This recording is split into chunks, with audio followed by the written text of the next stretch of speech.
The rain hammered against the windows of the small diner on Fifth Avenue, creating rivers that streamed down the glass like tears. Inside, the warm glow of yellowed lights fought against the gloom of the storm outside.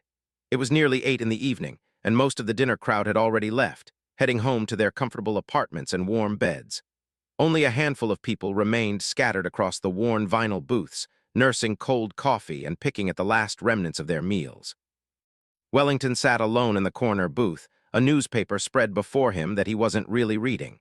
His tailored suit, worth more than most people's monthly rent, was hidden beneath a simple gray jacket he'd grabbed on his way out. The on his wrist was tucked under his sleeve. Tonight, he didn't want to be Wellington, the billionaire tech mogul whose face graced the covers of Fortune and Forbes. Tonight, he just wanted to be invisible, to think, to escape the suffocating world of board meetings and shareholder expectations. He'd walked out of his penthouse 2 hours ago, ignoring his assistant's frantic calls about tomorrow's merger presentation. His driver had been dismissed, his security team left behind. For once, he wanted to breathe without someone analyzing his every move, without someone wanting something from him. So he'd walked through the rain until his expensive shoes were soaked through, until he found himself in this unremarkable diner in a neighborhood far from the gleaming towers of the financial district. The door chimed and glanced up from his untouched coffee. A woman entered, her thin coat doing little to protect her from the downpour. She was black, perhaps in her early 30s, with her hair pulled back in a tight bun that had begun to come loose from the rain. Behind her, 3 children huddled close, their clothes damp and their eyes wide with a mixture of exhaustion and hunger. The oldest couldn't have been more than 8, a girl with her mother's eyes. Next came a boy of about 6, clutching his mother's hand like a lifeline. The youngest was a girl, maybe 4 years old, being carried on her mother's hip despite the woman's obvious fatigue. Watched as the woman, whom he would later learn was named, surveyed the diner with careful eyes. She moved with the cautious grace of someone who had learned to navigate the world with limited resources and unlimited obstacles. Her gaze swept over the menu board, and even from across the room could see her shoulders sag slightly at the prices. Approached the counter where the longtime waitress with bottle-red hair and a kind face was wiping down the surface. Couldn't hear their conversation, but he watched as spoke quietly, her hand resting protectively on her oldest daughter's shoulder. Nodded, her expression softening in a way that suggested this wasn't the first time she'd encountered a mother trying to stretch every dollar to feed her children. The family settled into a booth 3 away from. The children were quiet, almost unnaturally so for kids their age. They didn't bounce in their seats or beg for treats from the glass display case near the register. Instead, they sat with their hands folded, waiting with a patience that spoke of practice, of too many nights going to bed with empty stomachs. Brought over glasses of water, and noticed how the children drank eagerly, draining their glasses as if they hadn't had anything to drink in hours. Spoke to them in soft tones, smoothing back the youngest girl's wet hair, adjusting the older girl's collar, giving the boy's hand a reassuring squeeze.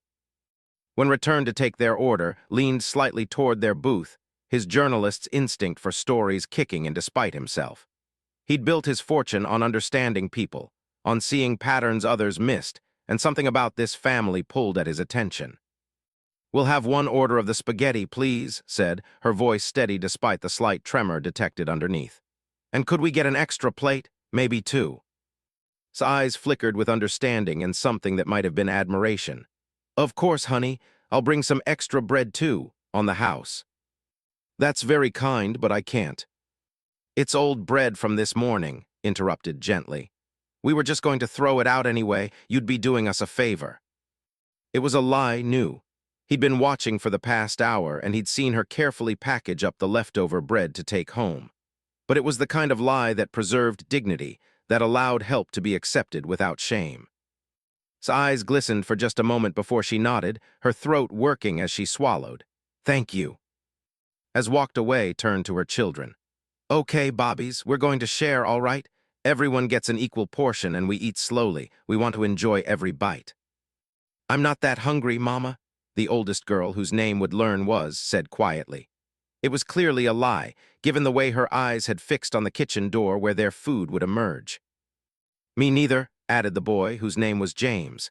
His stomach chose that moment to growl audibly, betraying his words. Smile was sad and proud at the same time. "You're both growing children. You need to eat. We all do. That's why God blessed us with enough money for dinner tonight. The little one Angel spoke up in a small voice. Will we have breakfast tomorrow, Mama? The question hung in the air like a weight, pulled her youngest close. We'll figure it out, baby girl, we always do. Mama's got a job interview on Monday, a real good one this time. Things are going to get better, you just have to keep believing. Felt something twist in his chest. He'd been so consumed by his own problems, by the stress of managing billions of dollars and thousands of employees, by the petty conflicts with his board of directors, that he'd forgotten what real struggle looked like. His biggest concern tonight had been whether to approve the acquisition of a competitor or wait another quarter.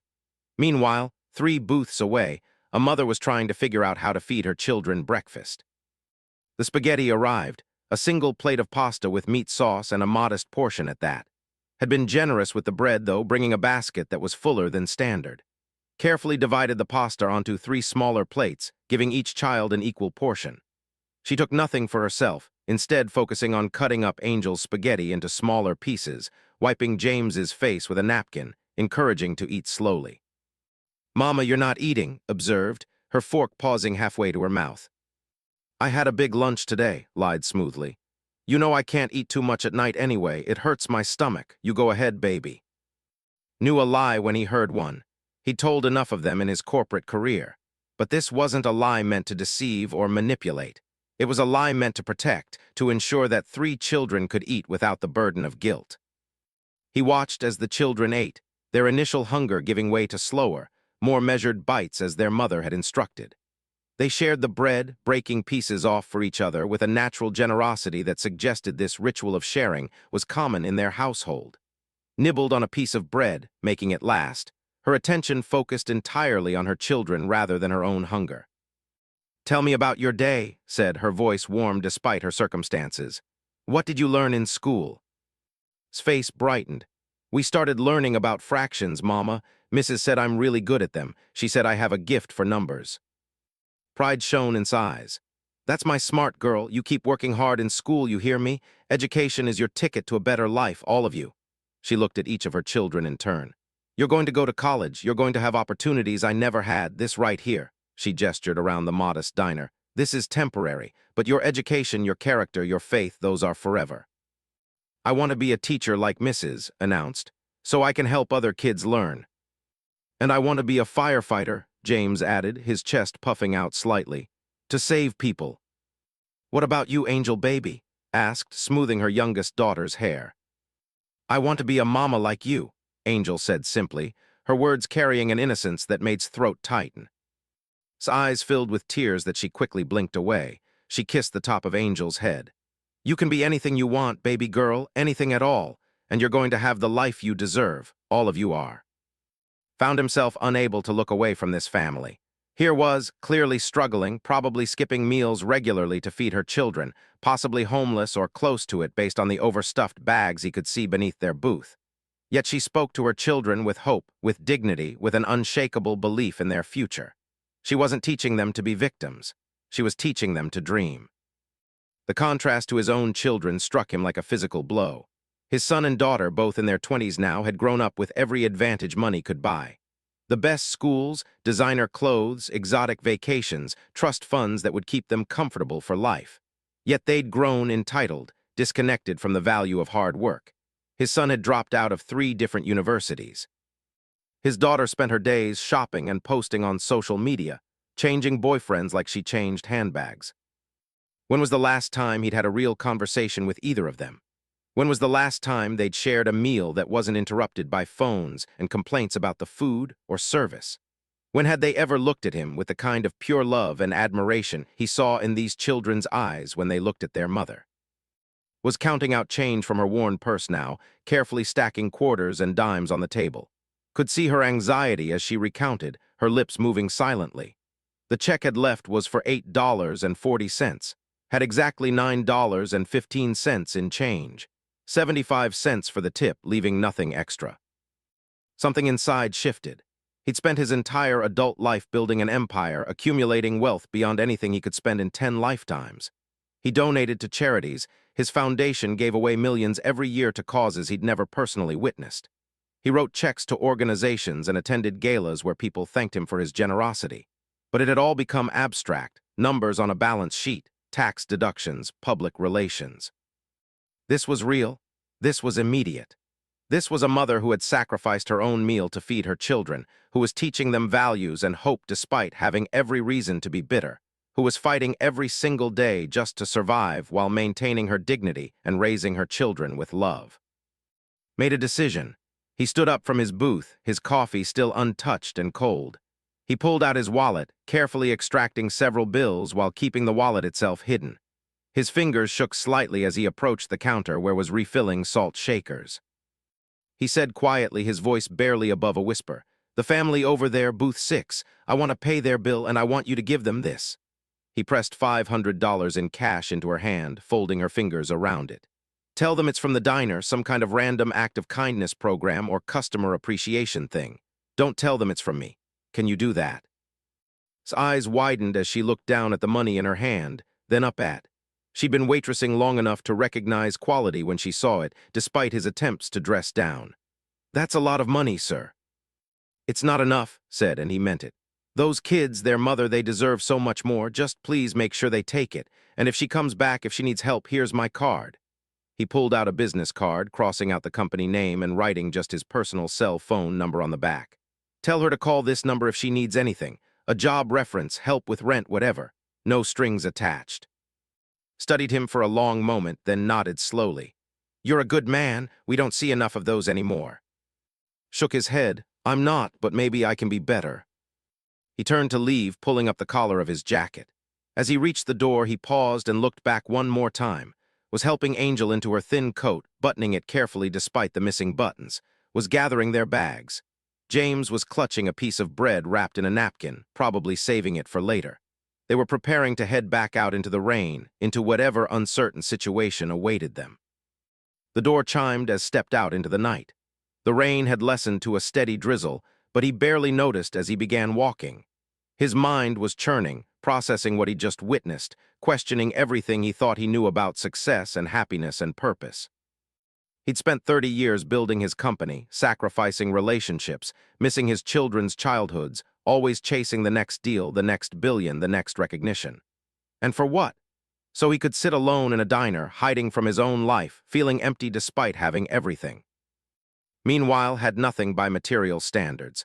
But she had something he'd lost somewhere along the way, something he wasn't even sure he'd ever really had. She had purpose. She had love that was unconditional and fierce. She had children who looked at her like she hung the moon, even though she couldn't give them everything they needed. Pulled out his phone, the screen lighting up with dozens of missed calls and messages. His assistant, his lawyer, his ex-wife, his CFO, all wanting something, all demanding his attention. He ignored them all and opened a new note, his thumbs moving across the screen as he began to type. He wrote down's name, described her children, noted every detail he could remember. He made a list of resources she might need: job placement services, assistance, housing programs, food security organizations. Then he started making calls, not caring that it was late on a Friday night. First, he called his head of human resources. "I need you to create a new position, executive assistant to the CEO. Full benefits, $70,000 starting salary, stipend included. I need the job posting ready by Monday morning, and I have a specific candidate in mind." Used his occasional impulsive decisions, took notes without question.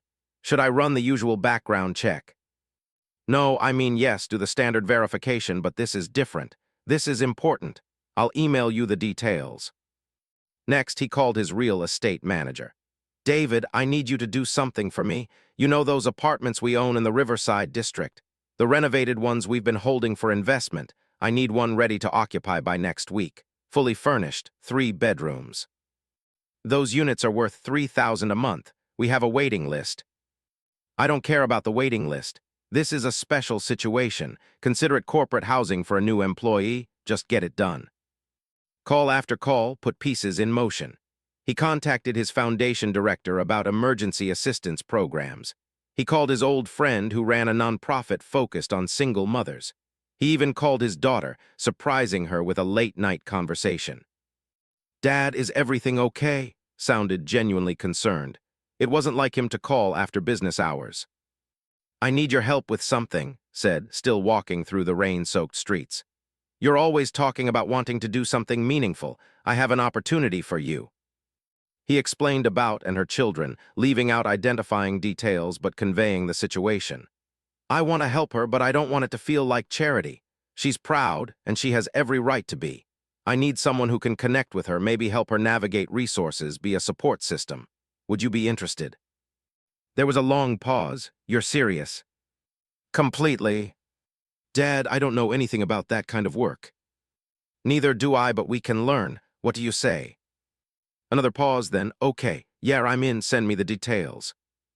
As ended the call, he realized he was smiling for the first time in months. He felt energized, purposeful, alive in a way that closing $1 billion deal had never made him feel. He didn't know if would accept the help he was putting together. He didn't know if his plan would work, or if he was overstepping, or if he was going about this all wrong. But he knew one thing with absolute certainty. His life had just changed direction. That moment in the diner, watching a mother sacrifice everything for her children, had cracked something open inside him that had been sealed shut for far too long.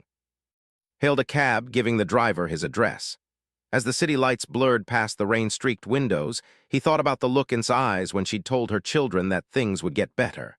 She'd believed it, despite having every reason not to.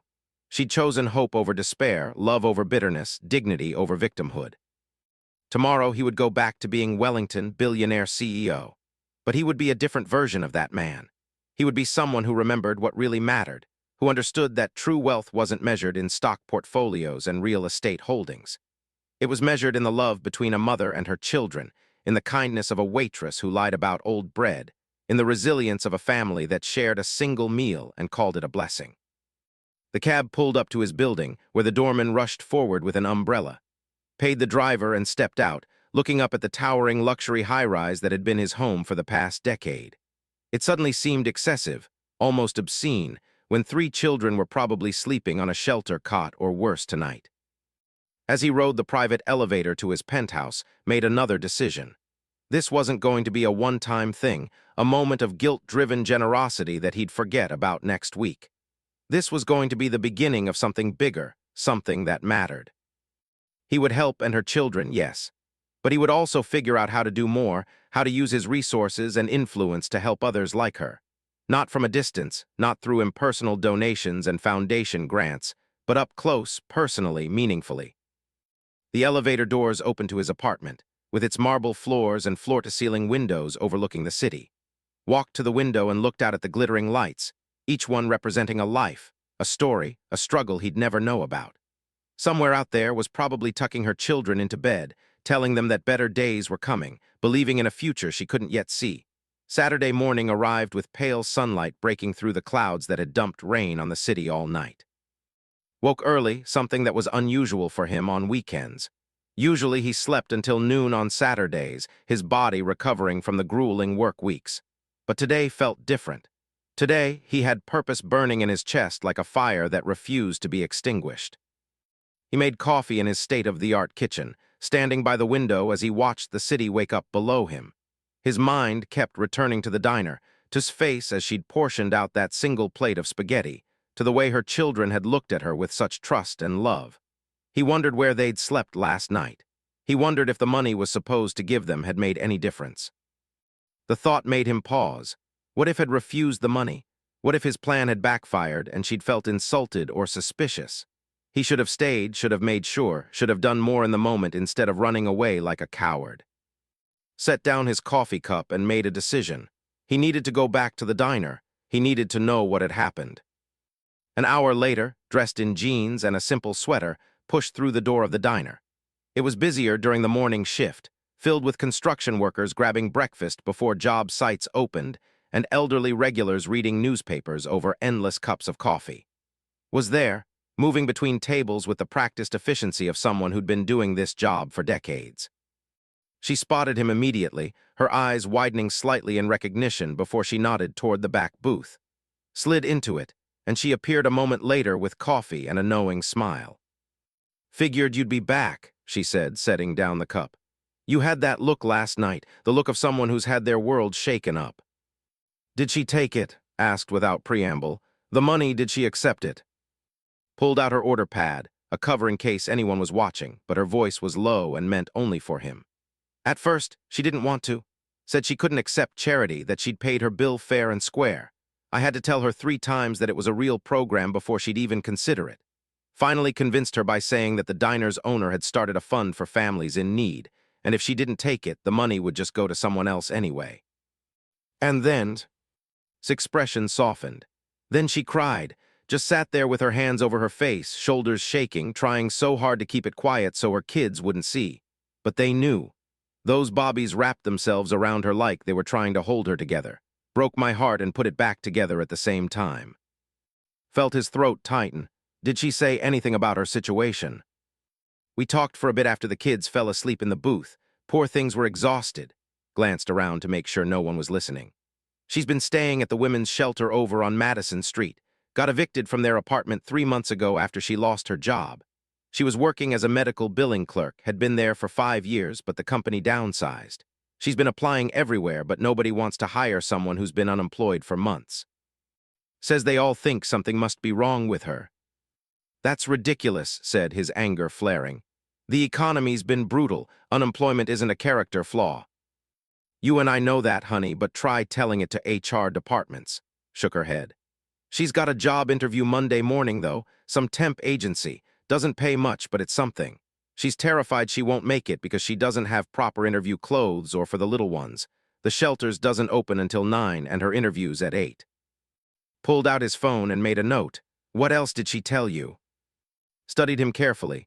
Why do you care so much? I mean, it's wonderful that you do, don't get me wrong, but rich guys don't usually. She stopped herself. Sorry, that came out wrong. No, you're right to ask. Looked down at his coffee. I spent years building my company, thinking I was changing the world with technology and innovation. I've given millions to charity. But last night, watching her with those kids, I realized I've never actually helped anyone. Not really. Not in a way that mattered. I've been hiding behind board meetings and foundation galas, and I've forgotten what it means to be human. Sat down across from him, something she probably wasn't supposed to do during her shift. That's a heavy realization. It's an overdue one, met her eyes. I want to help her, really help her, not just throw money at the problem, but actually make a difference in her life. But I don't know how to do that without making her feel like a charity case. She's got pride, and she should. I don't want to take that away from her. No, you want to give her dignity while helping her stand up, said, nodding. That's the trick, isn't it? Helping people without making them feel small. Exactly, leaned forward. I've got some things in motion, a job opportunity and apartment resources, but I need to approach this carefully. She doesn't know who I am, and I'd like to keep it that way if possible. Can you help me? Considered this for a long moment.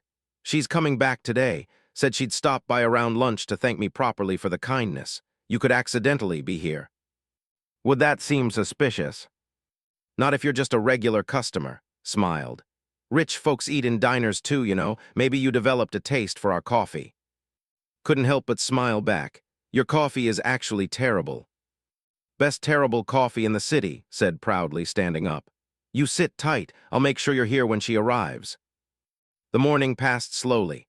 Nursed his awful coffee and picked at a plate of eggs he didn't want. He pulled out his laptop and tried to work, reviewing documents for Monday's meeting, but his mind kept wandering. He rehearsed what he might say to, then discarded every script as too formal, too stilted, too obviously staged. Around noon, the door chimed and his head snapped up. Entered with her 3 children, looking slightly better rested than she had the night before. She wore the same clothes, but they'd been washed and her hair was neatly braided. The children were clean, their faces bright despite their circumstances. Greeted them warmly, guiding them to a booth near the window. Watched from behind his laptop screen as spoke with, her hands gesturing expressively as she thanked the waitress again and again. Said something that made laugh, a sound that transformed her entire face, making her look younger and lighter. Stood up, taking his empty coffee cup to the counter as a pretense. He positioned himself near their booth, close enough to overhear without being obvious. Mama, can we have pancakes? James asked, his eyes wide with hope. Glanced at the menu and could see her calculating in her head. How about we share 1 order of pancakes and some eggs? That way everyone gets a taste. I told you, interjected, appearing with menus. Yesterday's winner of our customer appreciation is good for a free meal. Any meal on the menu. so these bobbies can have all the pancakes they want. His eyes widened. You already did so much. Nope, rules are rules. You won the drawing, you get the perks. Now what'll it be? The children looked at their mother with such pleading hope that finally smiled and nodded. Okay, bobbies, you can each order your own breakfast, but we eat it all, no wasting. The squeals of delight from the children drew smiles from other diners. Found himself grinning too, until his gaze suddenly landed on him. Their eyes met for just a moment and saw recognition flicker across her face. Not that she knew who he was, but that she remembered him from the night before. You were here yesterday, she said, her tone friendly but slightly curious. During the rain. Nodded, moving closer since he'd been spotted. I like to come here to think. It's quiet. Quiet might be a stretch during the lunch rush, said with a small smile, gesturing to the noisy diner around them. But I understand needing a place that feels separate from everything else. He said, extending his hand. It felt strange giving his real name, but he'd decided in that moment that he didn't want to start this relationship, whatever it might become, with a lie. These are my children, James and Angel. She touched each of their heads as she said their names. The children smiled shyly at him. Beautiful names for beautiful kids, said, and he meant it. Are you celebrating something today? You all seem happy. His expression shifted to something softer, more vulnerable. We're celebrating a blessing. Yesterday was hard, but kind people helped us when we needed it most. Today, we're thanking God for his provision and for the goodness of strangers. Felt something catch in his throat.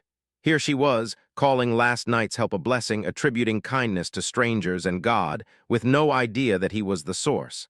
That's a beautiful way to look at it. It's the only way to look at it, said simply. When you're down to nothing, you either become bitter or you become grateful for every small mercy. I choose grateful for my children's sake, if nothing else. They need to see that the world has good in it. Arrived with crayons and paper for the children, who immediately began drawing. Watched them with such love in her eyes that felt like he was intruding on something sacred. Can I sit? He asked, gesturing to the empty space in the booth across from her. I promise I'm not being weird. Yesterday I watched you with your kids, and I was struck by how much love was at that table despite circumstances. It reminded me of things I've forgotten. Studied him carefully, that maternal instinct clearly assessing whether he was a threat. Whatever she saw in his face must have passed the test because she nodded. You can sit, but if you're selling something or preaching something, I'll ask you to leave. We've had enough of people trying to save us in ways that don't actually help. I'm not selling anything, promised, sliding into the booth. And I'm probably the last person who should be preaching to anyone. I'm just a man who needed a reminder about what's important in life. And you think watching a poor black woman feed her kids is going to give you that? His voice held an edge now, protective and wary. I'm not an inspiration story for rich people to feel good about themselves. Winced, she'd clocked him immediately, seen through his casual clothes to the wealth underneath. You're right, I'm sorry, that was condescending of me. Seemed surprised by his admission. You actually mean that? I do, leaned back. Look, I'm not going to lie to you, I am wealthy, very wealthy. And yes, watching you last night did shake something loose in me, but you're not a story or a lesson. You're a person, a mother, someone who deserves better than what life has given you. And if I'm being completely honest, I'd like to help if you'd let me. Help how? The voice was cautious now, her arms crossing slightly in a defensive posture. I run a company, a big one. We're always looking for talented people. Pulled out one of the business cards he'd prepared that morning, this one with just his name and a phone number, nothing identifying the company.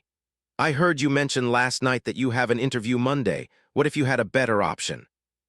Took the card but didn't look at it, keeping her eyes on. What kind of work? What did you do before? Medical billing and coding. I was good at it too, 5 years without a single error on my audits. But when the company downsized, last in was first out. Nodded. We have a medical division. We develop software for hospitals and insurance companies. We could use someone with real-world experience in medical billing to help us understand the problems we're trying to solve.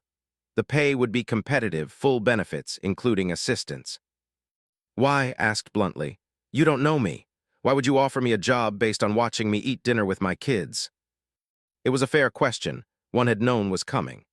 Because I've spent 20 years hearing people based on resumes and interviews, and half the time I still end up with employees who don't give a damn about the work. But last night, I watched you teach your children about hope and dignity and gratitude in circumstances that would break most people. That tells me more about your character than any resume ever could. Was quiet for a long moment, her fingers tracing the edge of his business card. What if I call this number and it's a scam? What if you're some kind of predator? Then you hang up and block the number. Or better yet, call me from the diner with right there. Ask me any question you want. Verify that the company is real, that the job is real, that I'm not trying to take advantage of you in any way. You could still be some rich man trying to play savior to make himself feel better. I could be, admitted. But does it matter if the job is real and the help is genuine? You're clearly resourceful and proud. I'm not offering charity. I'm offering employment to someone I believe would be an asset to my company. You'd earn every penny of your salary. The only difference is that I'm offering you the opportunity based on character instead of traditional credentials. The food arrived, interrupting their conversation. The children's faces lit up at the plates of pancakes, eggs, and bacon set before them. Helped Angel cut her pancakes into small pieces, poured syrup, made sure James had enough butter, checked that eggs weren't too hot. Even in the middle of this life-changing conversation, her children came first. Found himself more convinced than ever that he was making the right choice. Think about it, he said, standing up. Call me after your interview Monday if you want, or don't, but know that the offer is genuine and it stands regardless of how that other interview goes. He paid his bill and, leaving $100 tip, then headed for the door. Behind him, he heard ask her mother what the man had wanted. I think, said slowly, he wanted to offer Mama a job. Are you going to take it?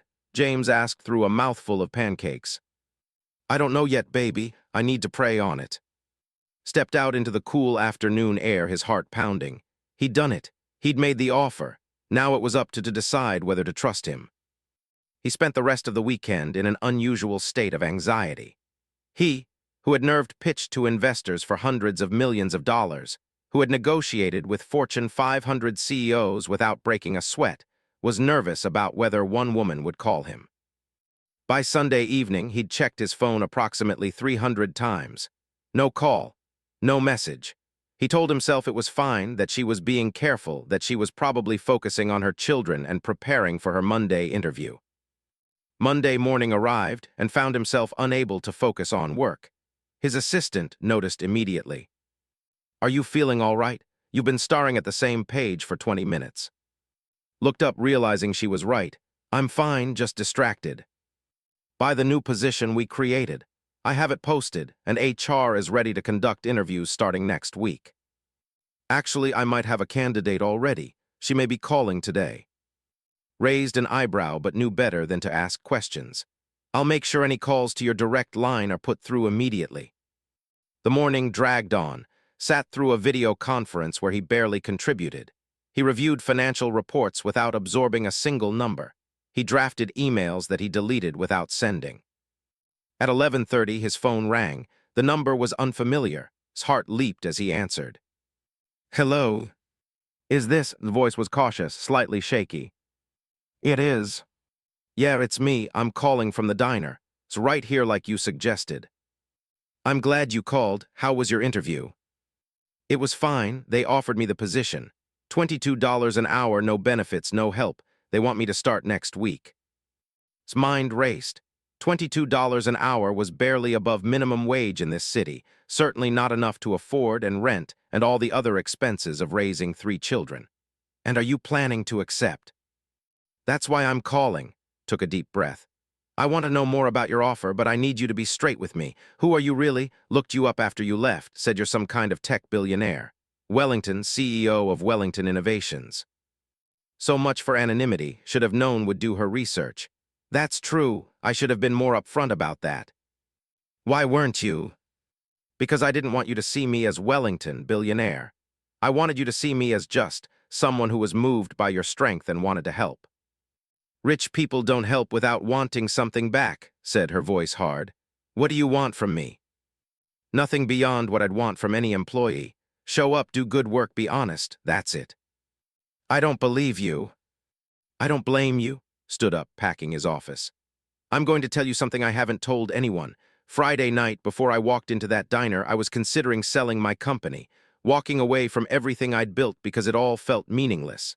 I have more money than I could spend in 10 lifetimes, but I was utterly miserable. Then I saw you with your children, saw you give them everything you had and still have enough love left over to teach them hope. And I realized I'd been asking myself the wrong questions. What questions? I'd been asking, how much more can I achieve? When I should have been asking, what difference can I make? You reminded me that success isn't measured in stock prices or company valuations. It's measured in how we treat people when no one's watching, how we give even when we have nothing, how we maintain our dignity and humanity in the face of crushing circumstances. There was a long silence on the other end of the line. Could hear saying something in the background, though he couldn't make out the words. Finally spoke. Says your company has a good reputation, says you treat your employees well, offer good benefits. Is that true? We try. We're not perfect, but we try to be better than the industry standard. What would this job actually be? Felt a flutter of hope. She was asking practical questions, which meant she was considering it. You'd work with our healthcare software development team. Your job would be to review our products from a user perspective, identify issues that real medical billers face, help us understand the problems we're trying to solve. You'd be bridging the gap between the developers who build the software and the people who actually use it. I don't have experience in software. You don't need it. We need your experience in medical billing. We'll teach you everything else. The starting salary would be $70,000 a year, full health benefits for you and your children, plus a stipend of $1,500 a month. After 6 months, if you're performing well, we'd reassess and likely increase your compensation. He heard sharp intake of breath. 70,000.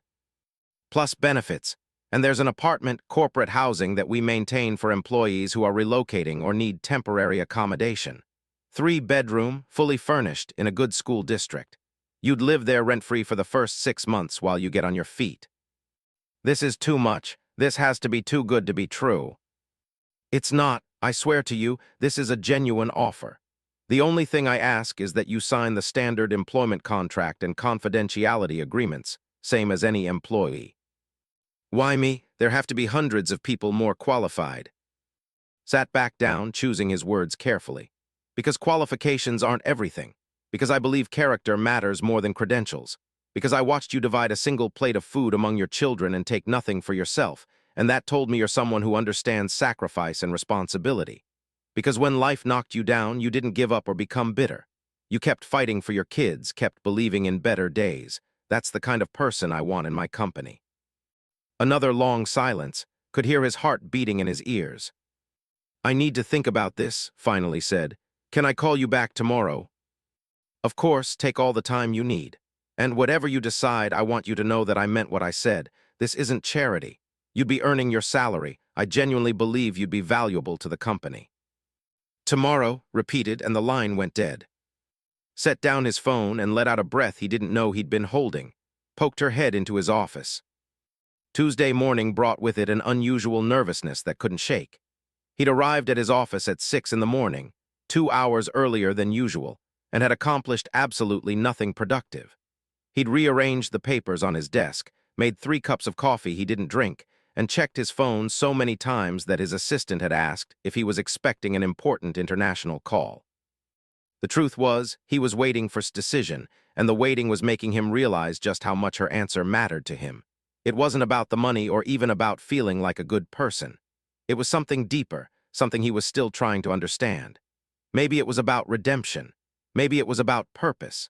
Or maybe it was simply about connecting with someone real in a world where every interaction felt like a transaction. At 9:15, his phone rang. Nearly dropped it in his haste to answer. Hello? Mr. Wellington, this is. Her voice was formal, controlled, but could hear the slight tremor underneath. Please call me. Have you made a decision? I have, but first I need to tell you something. Paused and heard her take a deep breath. Last night I couldn't sleep. I kept thinking about what you said about this being too good to be true, so I did what any mother would do. I researched everything I could find about you and your company. Felt his stomach drop. His past wasn't exactly spotless. There had been business deals that had gone wrong, competitors he'd crushed, employees who'd been laid off during restructuring. If had dug deep enough, she'd have found plenty of reasons to distrust him. I found articles about your company's workplace culture, continued. Reviews from employees, both current and former. I read about the benefits package, the parental leave policies, the diversity initiatives. I even found a forum where people talked about what it's really like to work there. And's voice was tight. And it checks out. Everything you said is true. More than that, people seem to actually like working for you. There were complaints, sure, but nothing major, mostly good things. People feel valued there. Felt some of the tension leave his shoulders. I'm glad you did your research. You should never take anyone at their word when it comes to something this important. I also found articles about you personally, said, her voice quieter now. About your divorce 10 years ago, about how you were so focused on building your company that you lost your family, about how your kids barely speak to you. I read an interview where your ex-wife said you chose money over love. The words hit like a physical blow. It was all true, painfully true, and hearing it reflected back to him through his voice made it even more real. She wasn't wrong, he said quietly. I did choose wrong. I spent so many years chasing success that I forgot what success was actually for. I lost the people who mattered most because I convinced myself that providing for them financially was the same as being present for them. It wasn't. Then why should I believe you're different now? Why should I trust that you won't use me and my children as some kind of redemption project, only to get bored and move on when the novelty wears off? It was the question had been asking himself since Friday night. What was his real motivation here? Was he truly trying to help, or was he just trying to ease his own conscience? Was this about and her children, or was it about making himself feel better about the family he'd failed? I don't have a good answer for you, admitted. I can't prove my intentions are pure because I'm not sure they are. Maybe there is some selfishness in this. Maybe I am looking for redemption. But here's what I can tell you with absolute certainty. That job offer is real. The apartment is real. The benefits are real. Whether or not I'm a good person doesn't change the fact that those opportunities exist and they're yours if you want them. But what happens when you wake up one day and decide you've done your good deed? What happens to me and my kids then? That's a fair question. Let me answer it this way. You'll have an employment contract. Legal binding, same as every other employee. If I tried to fire you without cause, you'd have legal recourse. Beyond that, you'll have 6 months to prove yourself in the role. If you do good work, and I believe you will, then you'll have earned your place in the company regardless of how I'm feeling on any given day. You won't be there because of my charity. You'll be there because you're valuable. Was quiet for a long moment, could hear children's voices in the background, probably her kids getting ready for the day. I prayed about this, she said finally. All night I prayed. I asked God to show me a sign to tell me if this was his plan or a trap. Do you believe in God? I used to, said honestly. I'm not sure what I believe anymore. Well, I do, and I believe he put you in that diner Friday night for a reason. I believe he's giving my children a chance at a better life, and I'd be a fool to turn that down out of pride or fear. She paused. So yes, I accept your offer. Closed his eyes, relief washing over him in a wave so powerful it almost knocked him over. Thank you. You won't regret this, I promise. I hope not, because if you hurt my kids, Wellington billionaire or not, you'll have me to answer to. Couldn't help but smile. Understood. When can you start? How soon do you need me? Yesterday, said, and he meant it. But realistically, let's say next Monday. That gives you a week to get settled into the apartment, get your kids enrolled in school, and prepare for the transition. My assistant will be in touch today with all the paperwork and details. Is that all right? It's more than all right. It's a miracle. His voice broke slightly. Thank you. Whatever your reasons, whatever your motivations, you're giving my Bobbies a chance at a life I've been dreaming about for them. So thank you. After they hung up, sat in his office for a long time, staring out at the city skyline. He'd closed billion-dollar deals that had felt less significant than this one phone call. He'd made decisions that had affected thousands of people without feeling a fraction of the emotion he felt right now. Appeared in his doorway, good news. The best, said, and he found himself smiling genuinely for the first time in years. I need you to coordinate with David in real estate. The Riverside apartment needs to be ready by this weekend. Fully stocked kitchen, beds, maid, everything. And call the HR director. We'll be starting Monday. I want her onboarding to be perfect. Consider it done. Anything else? Thought for a moment. Yes, set up a meeting with the education department. I want to establish a scholarship fund for employees' children, something comprehensive. Not just college tuition, but also covering things like school supplies, extracurricular activities, tutoring, whatever kids need to succeed. Raised her eyebrows but made notes. That's generous. It's overdue, corrected. We ask our employees to give their best to this company. The least we can do is invest in their children's futures. Over the next few days, threw himself into preparations with an energy his staff hadn't seen from him in years. He personally reviewed the apartment to make sure it was suitable for a family with 3 children. He worked with HR to design a welcome packet that would make feel valued rather than overwhelmed. He even called his daughter to ask for her help. I need a woman's perspective, he told her over lunch on Thursday. Moving into the apartment this weekend, what would a single mother need that a middle-aged man wouldn't think of? Looked at her father with something between surprise and admiration. You're really doing this? I thought maybe it was just a momentary thing, but you're actually committed. I am, so help me not screw it up. Pulled out her phone and started making a list. Okay, basics first. The apartment is furnished, right? But does it have things like dishes, pots and pans, a coffee maker? I'll add it to the list. Cleaning supplies, toilet paper, paper towels, all the boring stuff that you never think about until you need it. What about the kids' rooms? Do they have age-appropriate stuff? Because a 4-year-old and an 8-year-old need very different things. Made notes frantically. Keep going.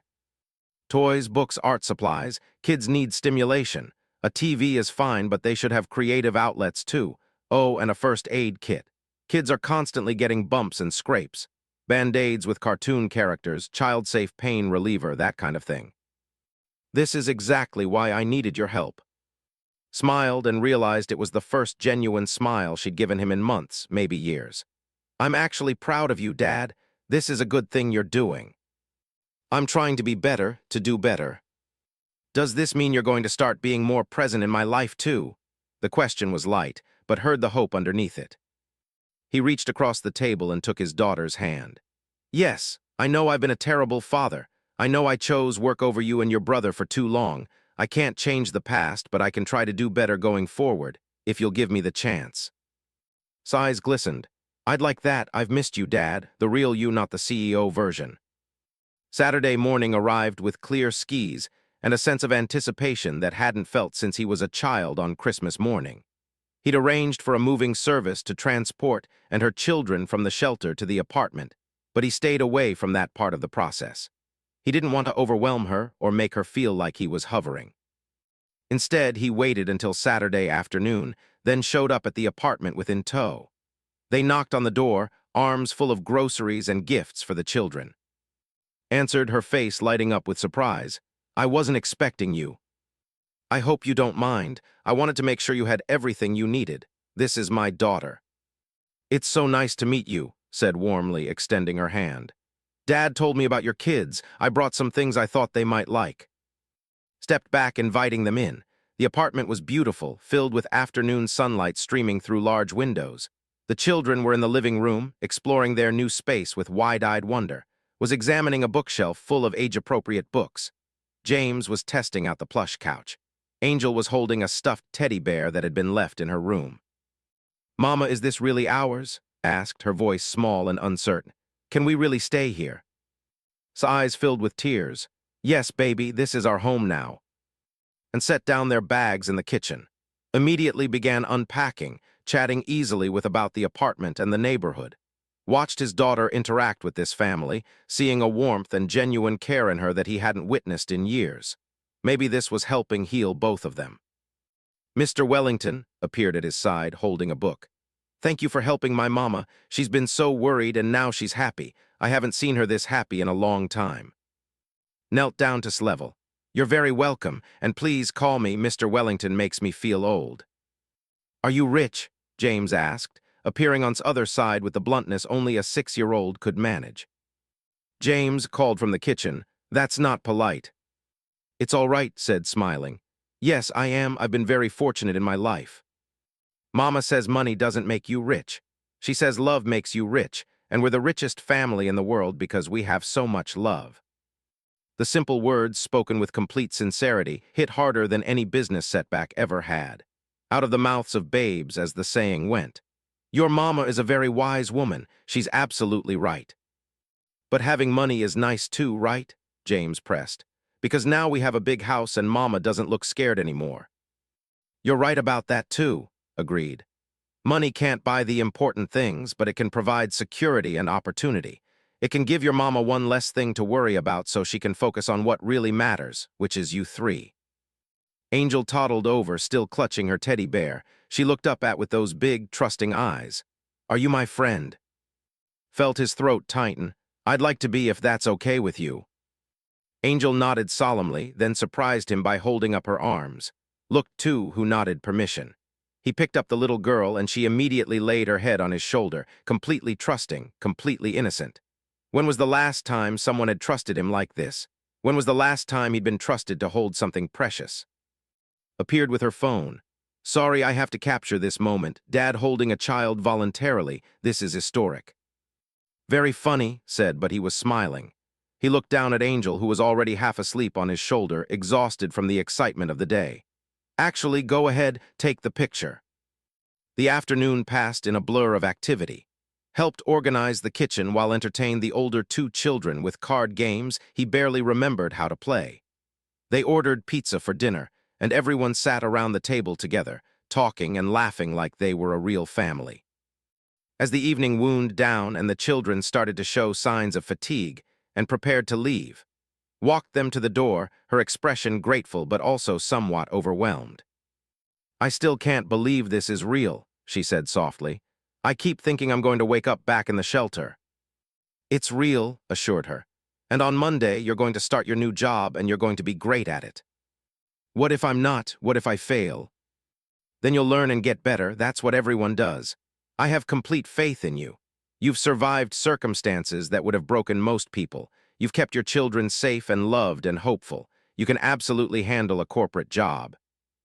Suddenly stepped forward and hugged him, froze for just a moment, surprised, then carefully returned the embrace. Thank you, she whispered, for seeing us, for helping us, for giving us a chance. Thank you, replied, for reminding me what's important. In the car on the way home was uncharacteristically quiet. Finally, she spoke. I've never seen you like that before. Like what? Present, engaged, actually caring about someone else. It was nice to see. I've always cared about people. No, Dad, you've always cared about people in the abstract. Employees, shareholders, customers. But I've never seen you care about a specific person, about their individual story and struggles. It's different. Considered this. Maybe you're right. Maybe I've been hiding behind abstractions for too long. What changed? And don't just say it was seeing her in the diner. Something bigger shifted in you. Drove in silence for a few blocks, trying to find the right words. I think I finally understood that I've been playing a game that doesn't matter. Building wealth, accumulating power, winning in business. All of it felt important at the time. But watching share that single plate of food with her kids, seeing how much love and dignity and hope existed at that table despite having nothing, I realized I've been chasing the wrong things my entire life. So what are you chasing now?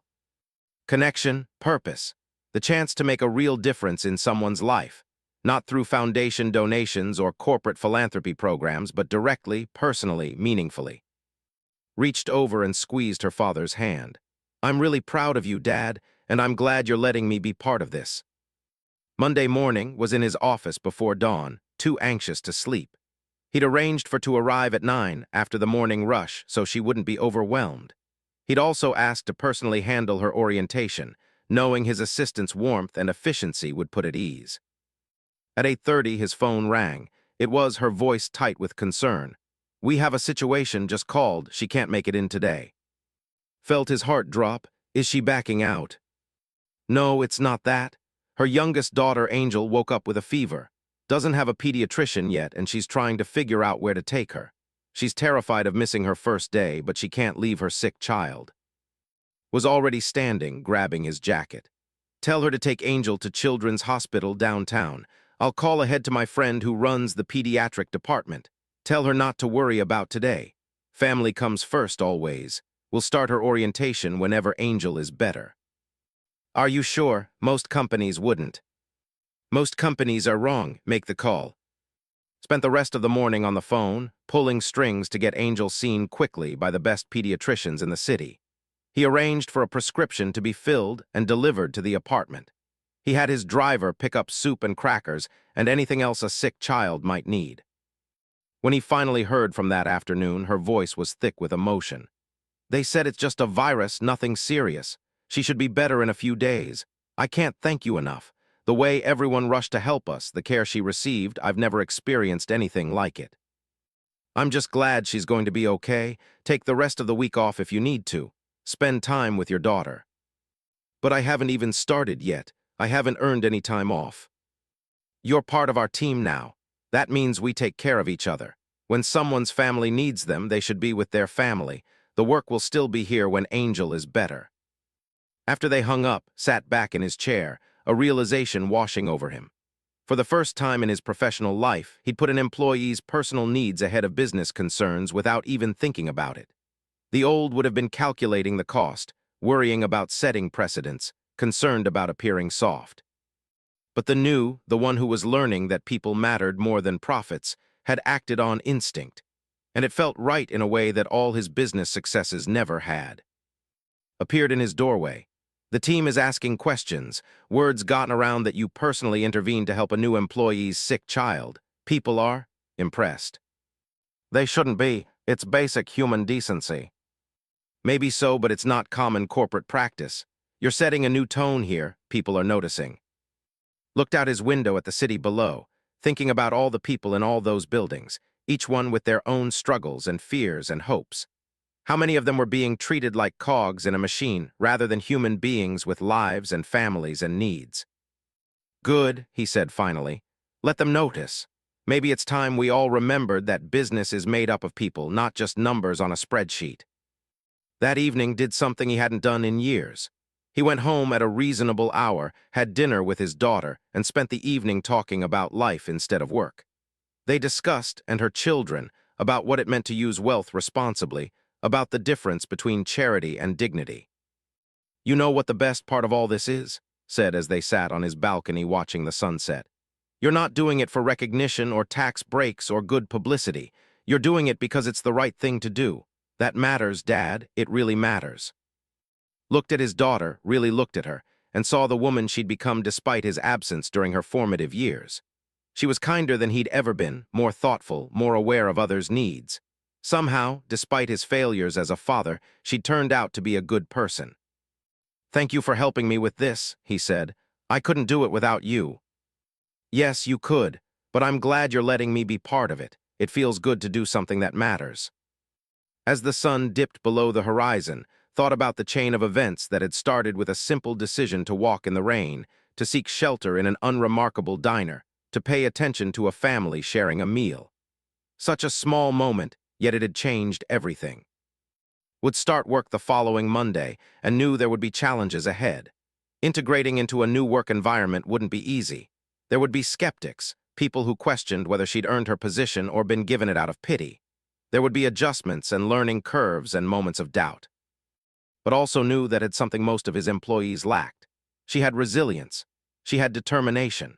She had the kind of strength that came from facing real adversity and refusing to the following Monday morning arrived with a mixture of excitement and anxiety that hadn't experienced since his earliest days of building his company. He'd arrived at the office at 7, reviewing the orientation schedule had prepared for 3 times to make sure everything was perfect. He'd even called the facility's manager to ensure the temperature in his new workspace was comfortable and that her computer was properly set up.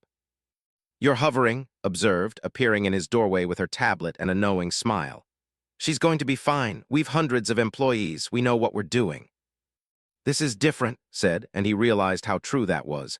Every other new hire had been a business decision, vetted through multiple rounds of interviews and background checks. Was personal. She was a leap of faith based on character rather than credentials, and if he'd made a mistake, it wouldn't just be a bad hire. It would mean he'd given false hope to a family that desperately needed genuine help. Different how? Asked, settling into the chair across from his desk. Help me understand so I can make sure we get this right. Set down the papers he'd been pretending to read. Most of our employees come here with safety nets. If this job doesn't work out, they have savings, they have family support, they have other options. Doesn't have that. This job is everything for her and her kids. If she fails, they're back in the shelter. Then we'll make sure she doesn't fail, said simply. We'll give her proper training, reasonable expectations, and support when she needs it, just like any other employee, except maybe with a bit more patience as she adjusts to corporate culture. What if people question why she was hired? What if they think I'm playing favorites or virtue signaling? Studied him carefully. Is that what you're doing? No, at least I don't think so. I genuinely believe she'll be good at this job. She has real-world experience in medical billing, she's detail-oriented, she's resourceful. But I also can't deny that I'm emotionally invested in seeing her succeed. In the 15 years I've worked for you, I've never seen you emotionally invested in anything except quarterly earnings and market share. The fact that you care about this woman and her children as people, not just as employees or tax deductions, is actually a good thing. It's made you more human. Before could respond, his phone chimed with a text from the front desk. Had arrived. He stood up immediately, then forced himself to sit back down. I shouldn't go meet her, should I? That would be weird. Laughed. Yes, that would be weird. Let me handle the greeting and initial orientation. You can stop by this afternoon to check in, casual and professional. Try to remember you're the CEO, not her personal mentor. But that was exactly what wanted to be, he realized as left his office. He wanted to mentor, to help her navigate this new world, to see her thrive. The question was whether that desire came from a genuine place or from some savior complex he was only beginning to recognize in himself. He tried to focus on work, but his attention kept drifting to the floor below where was being introduced to her new team. He imagined her walking through the modern office space, taking in the glass walls and ergonomic chairs and high-tech equipment. Was she intimidated, excited, overwhelmed? Around 11, his phone rang. It was David, the director of the healthcare software division where would be working. Do you have a minute? I'd like to discuss our new team member. Felt his stomach tighten with worry. Is there a problem? Actually, no, quite the opposite. I wanted to thank you personally for bringing her on board. We just finished reviewing her background and experience, and she's exactly what we've been missing. Someone who actually understands the user perspective, who's dealt with the frustrations of clunky medical billing software firsthand.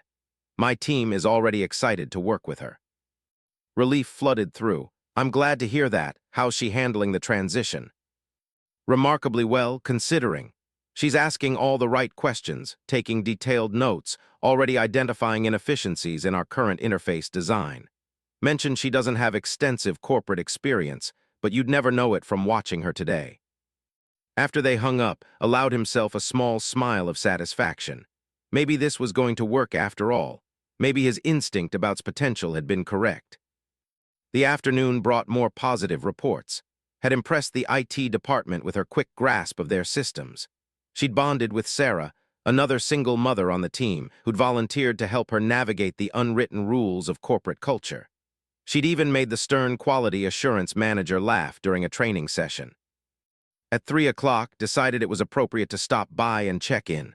He found in her new workspace a small office with a window overlooking the city. She was studying a training manual, her brow furrowed in concentration, making notes in the margins. Knock, knock, said, tapping lightly on her open door. Looked up, her face brightening. I mean, Mr. Wellington, she stood up quickly, looking flustered. Sorry, I don't know what I'm supposed to call you here. Is fine when it's just us. In formal settings or with other employees around, Mr. Wellington is probably more appropriate. How's your first day going? It's overwhelming and wonderful and terrifying all at once, said honestly. Everyone's been so welcoming. I keep expecting someone to realize I don't belong here and ask me to leave. You absolutely belong here, said firmly. David tells me you're already making valuable contributions. I just pointed out a few things that didn't make sense from a user perspective. Nothing groundbreaking. That's exactly what we need you to do. We have brilliant programmers, but sometimes they get so deep into the code that they forget about the people who actually have to use the software. Your perspective is invaluable. Sat back down, gesturing for to take the chair across from her desk. Can I ask you something? And I want you to be honest with me. Of course. Are people going to question how I got this job? Are they going to think I slept my way in or that I'm someone's charity project? The bluntness of the question caught off guard, but he appreciated her directness. Some people might wonder, corporate culture can be cynical, but the best way to handle that is to do excellent work. Let your contributions speak for themselves. What if I'm not good enough? What if I fail? Leaned forward, his expression serious. Do you know how many executives in this company have failed at something? All of them, including me. I've made terrible business decisions that cost millions. I've hired the wrong people. I've launched products that flopped spectacularly. Failure is part of growth. What matters is that you learn from mistakes and keep pushing forward. That's easy to say when you have a safety net. You're right, it is, but you have a safety net now too. You have a contract, you have benefits, you have a team of people who are invested in your success. Use that security to take risks, to ask questions, to push boundaries. The worst thing you can do is play it safe out of fear. Studied him for a long moment. You really believe in me, don't you?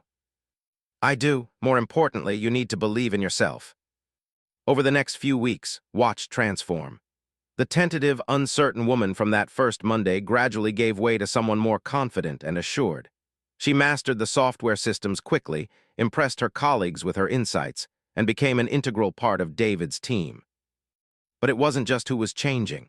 The entire company culture seemed to shift in subtle ways. Word had spread about how he'd personally intervened when Angel was sick, about how he'd given a single mother with no corporate experience a chance based on character rather than credentials. Employees started coming forward with their own struggles, trusting that the company would support them. One morning, arrived to find a note from his head of HR requesting an urgent meeting. Martinez appeared in his office looking both concerned and excited. "We need to talk about what's happening," she said, pulling out a folder full of papers. "Since started, we've had a significant uptick in employees requesting accommodations for personal circumstances. Single parents asking about flexible schedules, employees with elderly parents needing time off for caregiving, people opening up about mental health struggles. It's like everyone suddenly feels safe being honest about their lives." Frowned, "Is that a problem?" "That's what I need your input on. From a purely business perspective, accommodating all these requests could impact productivity. But from a human perspective, supporting our employees through life challenges could improve retention and morale. Which perspective matters more to you?" She smiled. "The human one, but I needed to know which one matters more to you." "Then you have your answer. Work with department heads to figure out reasonable accommodations. Implement flexible policies. Make it clear that we value our employees as whole people, not just as workers. This is going to cost money. So did my yacht, and that doesn't bring anyone happiness. Implement the changes." The impact rippled outward from there. Established a company-wide subsidy program. He implemented mental health days separate from sick leave. He created a hardship fund for employees facing financial emergencies. Each change was met with surprise and gratitude from a workforce that had grown accustomed to being treated as interchangeable parts. Became involved, too, working with HR to create support groups for working parents and establishing mentorship programs for employees from non-traditional backgrounds. She found purpose in the work, her business degree finally being used for something meaningful. "You've changed this place," she told her father one evening as they worked late together, him reviewing budget proposals while she planned the next employee support initiative. "People used to be afraid of management. Now they trust you." "I haven't changed the place. I just stopped pretending that profit was more important than people." "That's a pretty significant change, Dad." About 6 weeks after started, received a call from his ex-wife, Jennifer. They rarely spoke except regarding their children, so the call was unexpected. "I heard something interesting from," Jennifer said, her tone cautious but curious. "She says you've become a different person, that you're actually present in her life now, that you're doing meaningful work with the company culture." "I'm trying," said carefully. Their divorce had been bitter, full of accusations and hurt feelings that had never fully healed. "I know I can't make up for the years I wasn't there, but I'm trying to be better." "What changed?" Found himself telling her about that night in the diner, about and her children, about watching a mother sacrifice everything out of love and realizing he'd never done the same for his own family. Jennifer listened without interrupting, and when he finished, there was a long silence. "I spent years being angry at you," she finally said. Angry that you chose work over us, that you couldn't see what you were missing, that you wouldn't change no matter how much I begged. And now you're changing for a stranger and her kids. The pain in her voice cut through like a knife.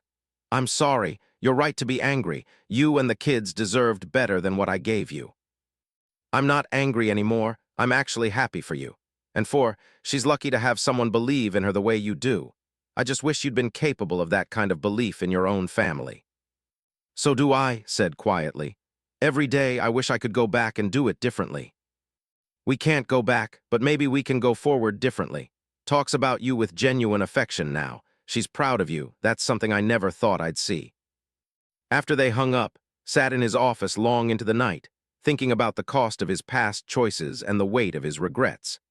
He couldn't change what he'd lost with his family, but maybe he could prevent other families from breaking apart the same way.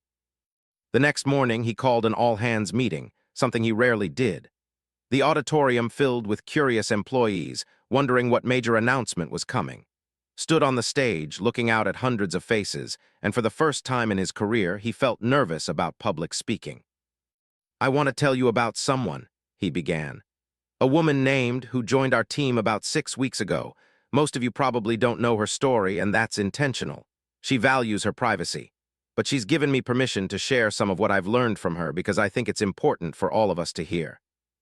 He told them about seeing a mother share a single meal with her children, about witnessing love and dignity in the face of desperate circumstances. He talked about how that moment had made him realize how disconnected he'd become from what truly mattered. He admitted his failures as a father and husband, his years of choosing profit over people. I'm not standing here to make excuses or to earn your sympathy, said, his voice carrying through the silent auditorium. I'm standing here to tell you that I'm committed to changing, and I want this company to change with me. We're implementing new policies, yes, but more than that, I want to change our culture. I want this to be a place where you don't have to choose between your family and your career, where being honest about your struggles doesn't put your job at risk, where you're valued as complete human beings rather than as productivity metrics. He paused, looking around the room. I know some of you are skeptical. Some of you are thinking this is just PR talk, that it won't last, that eventually we'll revert to the old ways. I don't blame you for that skepticism. But I'm asking you to give me a chance to prove that this change is real and permanent. Hold me accountable. Call me out if you see us falling back into old patterns. Help me build something better than what we had. The applause started slowly, then built to a standing ovation. Saw tears on some faces, hope on others, and on a few persistent doubt. That was okay. Trust had to be earned, and he had years of broken promises and misplaced priorities to overcome. After the meeting, found waiting outside his office. She looked upset, her arms crossed defensively. You told them about me, she said, her voice tight. You told everyone. I didn't use your name. I protected your privacy as much as I could while still making my point. But people will figure it out. People will know I'm the charity case, the poor single mother that the billionaire CEO took pity on. Gestured for her to follow him into his office and closed the door. Is that how you see yourself, as a charity case? Isn't that how everyone else sees me? No, your team sees you as a valuable colleague who's helped them improve their product design. David sees you as someone with insights they desperately needed. Sarah sees you as a friend. The quality assurance team sees you as someone who actually makes their job easier by catching problems early. Nobody sees you as a charity case except maybe you. His defensive posture softened slightly. I just don't want to be anyone's inspiration story. I don't want to be the token disadvantaged person that makes everyone else feel good about themselves. Then don't be. Be medical billing expert and software analyst who happens to have overcome challenges that would have destroyed lesser people. Your past doesn't define you unless you let it. Easy for you to say. You're not the one people are whispering about in the break room. Actually, I am, said with a slight smile. Do you know what people are saying about me? That I've had a nervous breakdown, that I'm having a midlife crisis, that I've joined some kind of cult. People always whisper. The question is whether you're going to let that stop you from doing excellent work. Was quiet for a long moment, then let out a long breath. I'm scared. Every day I wake up scared that this is going to disappear, that I'm going to do something wrong and lose everything. Again. That's not fear, that's trauma. And it's understandable given what you've been through. But you can't let past trauma dictate your future decisions. You're good at this job. You've earned your place here. Start believing that. Over the following months, watched grow into her role with increasing confidence. She started speaking up more in meetings, challenging assumptions, proposing new approaches. Her insights led to significant improvements in their medical billing software that resulted in better user satisfaction scores and, ironically, increased profits. The changes had implemented began to bear fruit in unexpected ways. Employee retention improved dramatically. Productivity actually increased as people felt more supported and valued. The company's reputation as an employer improved, attracting better talent. Even the board of directors, initially skeptical of new direction, had to admit the results were positive. But the real measure of success came in smaller, more personal moments, like when Saw laughing with her colleagues at a team lunch, completely at ease. Like when brought home a report card full of A's and told her mother she wanted to be a software engineer like the people at her mom's work. Like when James joined the company's youth coding program and discovered a natural talent for programming. Like when Angel drew a picture of their apartment and labeled it home, with a big happy sun shining overhead. One afternoon, about 4 months after started, received a visitor at his office. A young man in his late 20s, well-dressed but nervous, asked to see him. Security had called up, saying he claimed to be a friend of S. "Send him up," said Curious. The young man introduced himself as showed him into his office. "My name is David. I'm S' younger brother. I wanted to meet the man who changed my sister's life." Shook his hand, gesturing for him to sit. "Your sister changed her own life. I just opened a door." "No, you did more than that." David leaned forward, his expression intense. "You gave her hope when she had none. You saw her value when everyone else, including me, had written her off. I'm ashamed to say I hadn't spoken to my sister in 2 years. I couldn't deal with her struggles. I told myself I had my own life to live, my own problems to handle. But when I heard about what you did, about how you helped her when her own family wouldn't, I realized what a coward I'd been." "What made you come here?" "I wanted to thank you personally, and I wanted to ask if there might be a position here for me too." David smiled sheepishly. "I know that sounds opportunistic, but I'm a graphic designer. I saw that your company recently expanded into healthcare apps. I'd love to be part of that if possible. I'd love to work alongside my sister to rebuild the relationship we lost." "Considered this? Have you talked to about this?" "Not yet. I wanted to see if it was even possible first. I don't want to get her hopes up if you're going to turn me down." "David, I'm not going to hire you because you're S' brother.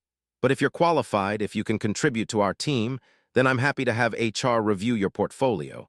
We hire people based on merit and potential, not connections." David nodded, looking relieved. "That's all I can ask, thank you." Walked David to HR, then went to find. She was in a meeting with her team, animatedly explaining a user interface problem using a whiteboard. He waited until they took a break, then pulled her aside. "Your brother is here." His face went pale. "David, here, why?" "He wanted to thank me for helping you, and he's applying for a job." Sat down heavily in the nearest chair. "I can't believe he's here. After 2 years of nothing, he just shows up. He seems genuinely remorseful, says he wants to rebuild your relationship." "I don't know if I can forgive him. When I needed family most, when my kids needed their uncle, he disappeared. He said he couldn't handle my drama." Sat down next to her. "You don't have to forgive him right now. You don't have to forgive him ever if that's what you decide. But maybe hear what he has to say before you make that choice." Looked at, tears forming in her eyes. "Why are you so wise about relationships when everyone says you destroyed your own?" "Because I'm learning from my mistakes. I'm learning that pride and hurt feelings and stubborn grudges cost us the people we love. I lost years with my children because I couldn't admit I was wrong, couldn't be vulnerable enough to ask for their forgiveness. Don't make the same mistake I did." Wiped her eyes. "When did you become my therapist in addition to my boss?" "I'm not your boss, I'm your friend, if you'll have me." She smiled through her tears. "I'd like that, a real friend, not just the rich guy who gave me charity." "For the last time, it wasn't charity." "I know, I'm starting to actually believe that now." The reunion between and her brother happened in the company cafeteria over coffee. Watched from a distance as they talked, seeing the initial stiffness give way to tears, then laughter, then a tentative hug.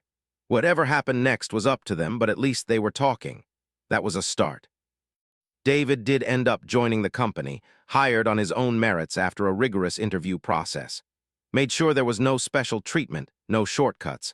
If David was going to work there, he would earn his place just like everyone else. The changes continued to ripple outward. Other companies began copying employee-focused policies. Articles appeared in business publications about Wellington Innovations' transformation. Was invited to speak at conferences about corporate culture and employee. But the most meaningful recognition came from a different source. One evening, received a card in the mail addressed in a child's careful handwriting. Inside was a drawing by Angel, showing a tall man with a little girl on his shoulders, both of them smiling. Below it, in handwriting, was a simple message: "Thank you for teaching us to dream again." Put the drawing in a frame and placed it on his desk, where it remained as a constant reminder of what really mattered.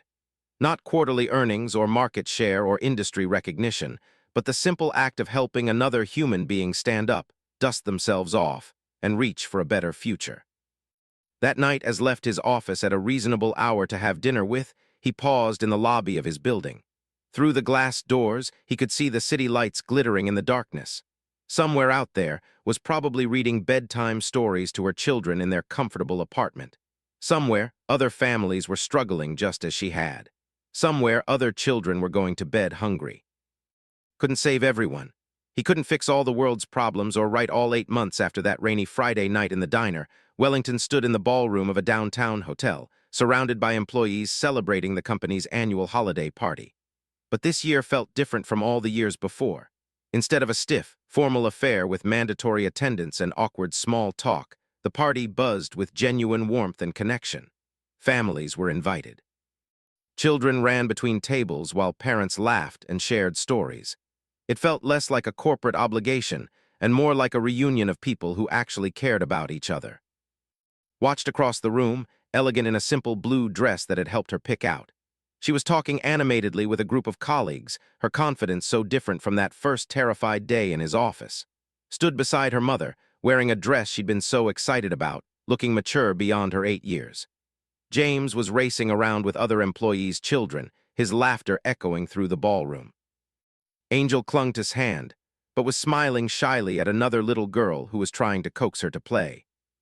"She's thriving," said, appearing at side with 2 glasses of champagne. She handed him one. "You should be proud of what you've done." "I didn't do anything extraordinary. I just gave her a chance." "Dad, stop downplaying this. You changed her entire life trajectory. Those kids are going to grow up with opportunities they never would have had. Told me yesterday she wants to go to MIT. James is talking about becoming an engineer. That's because of you." Shook his head. "That's because of. She's the one who instilled those dreams in them, who never let them believe they were limited by their circumstances. I just removed some obstacles." "Well, removing obstacles is more than most people in your position would do," clinked her glass against his. "Cheers to you, Dad, to becoming the man I always hoped you'd be." The words filled with emotion he struggled to contain. His relationship with both his children had improved dramatically over the past months. His son, Michael, had even started speaking to him again after years of estrangement. They were rebuilding slowly, carefully, but they were rebuilding. It turned out that authenticity and vulnerability were more powerful than money when it came to healing broken relationships. David approached them looking happy and relaxed. His reunion with had been rocky at first, full of old resentments and hurt feelings, but they'd worked through it with the help of family counseling that the company's benefits now covered. "Your father is being modest again," David said to. "Told me that keeps deflecting credit for what he's done." "It's becoming a pattern," agreed with a smile. "Look," said, feeling uncomfortable with the attention. "I made mistakes for decades. I was a terrible husband and father. I was so focused on building wealth that I forgot why wealth matters. If I'm doing something right now, it's only because I finally learned from those mistakes. That doesn't make me a hero. It makes me someone who was wrong for a very long time and is trying to do better." "Accountability is the first step to real change," a voice said behind him, turned to find his ex-wife, Jennifer, standing there with Michael. His son looked uncomfortable but not hostile, which was an improvement. Jennifer smiled at him warmly. "Hello." "Jennifer, Michael, I didn't expect to see you here." "Invited us," Jennifer said. "She thought it was important for us to see the changes you've made, and she was right. This doesn't look like any company party you've ever thrown. Because it's not a company party, said, gesturing around the room. It's a family celebration. These people aren't just employees to me anymore. They're human beings with lives and struggles and dreams. I want to celebrate them, not just their productivity. Michael spoke up for the first time, his voice cautious. Told me what you did for that woman, the single mother. She says it changed you. It did. Meeting and her children reminded me what I'd lost by prioritizing work over everything else. I looked at her love for her kids, her sacrifice, her determination to give them a better life, and I realized I'd never fought for my own children the way she fought for hers. You fought for your company, Michael said, not unkindly. You just fought for the wrong thing. I did, and I'm sorry for that. I know sorry doesn't undo the past, doesn't make up for missed games and recitals and birthdays. But if you'll let me, I'd like to be present for the future. Michael looked at his mother, who nodded encouragingly. I'd like that too, he said quietly. I've been angry at you for so long, but's been telling me about all the changes you're making, not just with this woman, but with everyone. She says you're actually trying to be better. I am. Every single day I'm trying to be better. The conversation was interrupted by a hand tugging on sleeve. He looked down to find Angel, his youngest daughter, looking up at him with those enormous, trusting eyes. Mister, will you dance with me? Felt his throat tighten with emotion. This little girl who'd been shy and uncertain 8 months ago now felt comfortable enough to ask him to dance. I would be honored, Miss Angel. He excused himself from his family and let Angel lead him onto the dance floor, where she immediately stood on his shoes so he could guide her around. Other employees smiled at the sight of their CEO dancing with a 4-year-old. A few even pulled out phones to capture the moment. You're a good dancer, Angel said seriously, concentrating on keeping her balance on his feet. You make me look good, replied. How are you liking your new school? I love it. My teacher says I'm very smart, and I made a best friend named Emma. She has a princess backpack just like mine. That's wonderful. And how's your mama doing? Is she happy? Angel nodded vigorously. Mama smiles all the time now. She says we're blessed. Are we blessed, mister? Yes, Angel, I think we all are. When the song ended, Angel hugged his leg before running off to find her siblings. Returned to find waiting for him, a knowing smile on her face. She's claimed you as her honorary uncle, said. I hope you don't mind. I'm honored. Your children are remarkable. You've raised them so well. I'm trying. It's easier now that I don't have to worry about where our next meal is coming from or whether we'll have a place to sleep.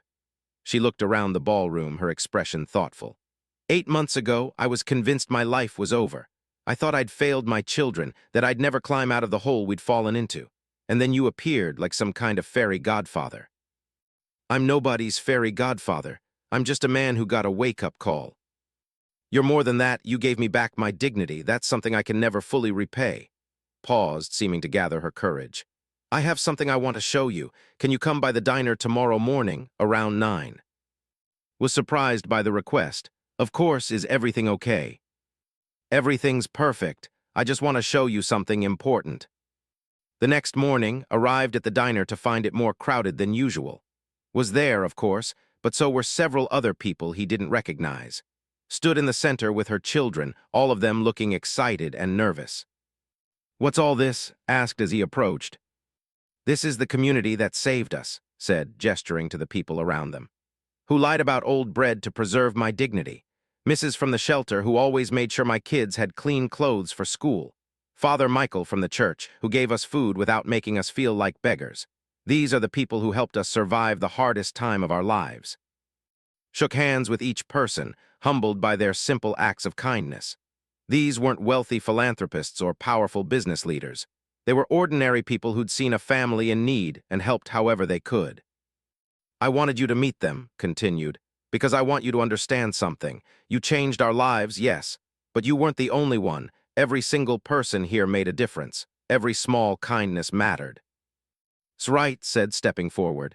You gave her a job and a place to live. That was huge. But I gave her day-old bread. Mrs. gave her extra time in the shelter past checkout. Father Michael gave her hope. We all did what we could with what we had. Felt the weight of the message.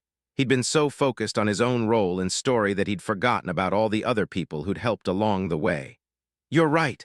I'm sorry if I've been taking too much credit. "That's not why I brought you here," said quickly. "I brought you here because I want you to help me do something. I want to create a foundation that helps other families like mine, not just with money, but with dignity. I want to help people access resources, navigate systems, find opportunities, and I want all these people to be part of it." She pulled out a folder and handed it to. Inside were detailed plans for a nonprofit organization focused on supporting single parents, helping them find employment, housing, and other essential resources. The proposals were thorough, well-researched, and realistic. "You did all this?" asked, impressed. "I had help. David designed the logo and marketing materials, helped me understand nonprofit structures.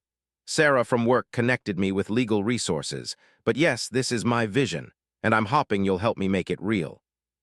Looked around at the expectant faces, at these ordinary people with extraordinary hearts. This was what real change looked like. Not some billionaire swooping in to save the day, but a community coming together, each person contributing what they could. "I'm in," said, 100%, what do you need?" Over the next several months, the foundation took shape. Provided seed funding and business expertise, but the vision and leadership came from and her team of community helpers. They called it the Dignity Foundation, and its mission was simple: to help families in crisis while preserving their sense of self-worth and agency. The foundation didn't just hand out money. It connected people with job training, helped them prepare for interviews, provided professional clothing, arranged, and offered mentorship from people who'd successfully overcome similar challenges. Was the face of it, sharing her own story to give others hope. The impact was immediate and profound. Within 6 months, they'd helped 40 families find stable employment and housing. Within a year, that number had tripled. Other companies started partnering with them, offering jobs to qualified candidates the foundation referred. Schools began working with them to ensure children of struggling families had supplies and support. Watched it all unfold with a sense of pride and humility. This wasn't his achievement. This was what happened when ordinary people were empowered to help their own communities. His money had opened doors, yes, but his vision and the community's commitment had walked through those doors and created something sustainable. One afternoon, about a year after that first night in the diner, received an unexpected visitor at his office. It was a young woman in her 20s, professionally dressed, carrying a leather portfolio. "Mr. Wellington, my name is. I wanted to thank you personally for what you've done." Gestured for her to sit, confused. "I'm sorry, have we met?" "Not directly, but 3 months ago I was homeless and desperate. I'd lost my job, my apartment, everything. The Dignity Foundation helped me get back on my feet. They gave me job training, helped me prepare for interviews, provided professional clothes. Last week, I started a new job as a marketing coordinator. I have an apartment. I have hope again." "That's wonderful, but you should be thanking and her team, not me." "I did thank them, but they told me about how this all started, about you seeing in a diner and deciding to help. If you hadn't done that, the foundation wouldn't exist. I probably wouldn't have survived. I'd like to think I would have, but honestly, I was pretty close to giving up." Reached into her portfolio and pulled out a check. "This is $500. It's not much, but it's what I can afford to donate back to the foundation. I want to help the next person who needs it." Looked at the check, then its determined face, and felt something break open inside him. This was the true measure of success. Not wealth accumulated or companies built, but lives changed that went on to change other lives. The ripple effect of kindness spreading outward. "Thank you, this means more than you know." After she left, sat alone in his office, thinking about the past year. He'd made more money than ever before, ironically. The positive publicity around the company's culture changes had attracted better talent, improved productivity, and increased customer loyalty. The board was thrilled. Investors were happy. Wall Street loved the story. But that wasn't what mattered to anymore. What mattered was the email from asking for help with her math homework. The video James had sent of his first goal in soccer, screaming, "Did you see that, mister?" into the camera. The drawing Angel had made of him, and in all the kids labeled "my family." The text from saying she was proud to be his daughter. The tentative lunch invitation from Michael. The grateful smile from an employee whose emergency he'd personally helped resolve. These were the returns on investment that couldn't be measured in dollars, but were worth more than anything money could buy. His phone rang. It was, her voice bubbling with excitement. "You'll never believe what just happened. CNN wants to do a feature on the foundation. They want to interview me, show what we've built, talk about how communities can support each other. This is going to help us reach so many more people. That's incredible. You deserve the recognition. We deserve it, all of us. This isn't just my story, it's everyone's story. She paused. There's something else. I've been offered a speaking engagement. They want me to talk at a women's leadership conference about overcoming adversity and creating opportunities. The honorarium is $5,000 for one speech. Heard the wonder in her voice and remembered when $500 had seemed like a miracle to her. You should absolutely do it. You have an important message to share. I'm terrified. What if I mess it up? What if I freeze or say something wrong? Then you'll be human and people will relate to you even more. You've already survived the hardest parts. Everything else is just practice. 6 months later, stood backstage at a prestigious business conference, waiting to go on. He'd been invited to speak about corporate culture and employee, topics he never imagined would become his specialty. In the wings, he could see the audience filling the auditorium, hundreds of executives and business leaders waiting to hear what he had to say. He wasn't nervous about the speech itself. He'd given enough presentations over the years to be comfortable on stage. But he was nervous about being authentic, about sharing the personal failures that had led to his transformation. Corporate leaders weren't usually rewarded for admitting weakness or discussing emotional growth. Appeared beside him, dressed professionally for her own presentation later in the day. You look nervous. I am. I'm about to tell a room full of successful people that I wasted years of my life chasing the wrong things. You're about to tell them something they probably need to hear. Most of them are probably making the same mistakes you made. Give them permission to change before it's too late. Smiled. When did you become so wise? I was always wise. I was just too busy surviving to show it. Straightened his tie. Remember, you're not Wellington, billionaire CEO today. You're the man who learned that people matter more than profits. Tell that story. When walked onto the stage, he left his prepared remarks in his pocket. Instead, he told the truth. He talked about sitting alone in a penthouse surrounded by luxury but feeling empty. He described watching a mother feed her children and realizing he'd never given his own children that kind of love and attention. He admitted his failures as a husband and father. He shared the fear and uncertainty that came with changing everything about how he operated.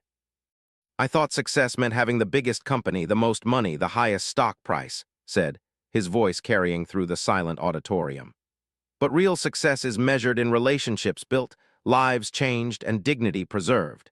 It's measured in children who have hope for the future, employees who feel valued, and communities that support each other. He told Story, with her permission, as an example of what happens when we see people as people rather than as problems to be solved or statistics to be managed. He talked about the foundation, and the dozens of others who'd been helped and were now helping others. The return on investment from truly caring about people can't be calculated on a spreadsheet, concluded. But I promise you, it's worth more than anything your quarterly earnings will ever show. Change doesn't happen because of grand gestures from people in power. It happens because we see each other's humanity and respond with kindness. It happens one person at a time, one family at a time, one moment of compassion at a time. The standing ovation that followed was long and genuine, but what moved most was the line of people waiting to talk with him afterward. CEOs admitting they'd lost connection with their families.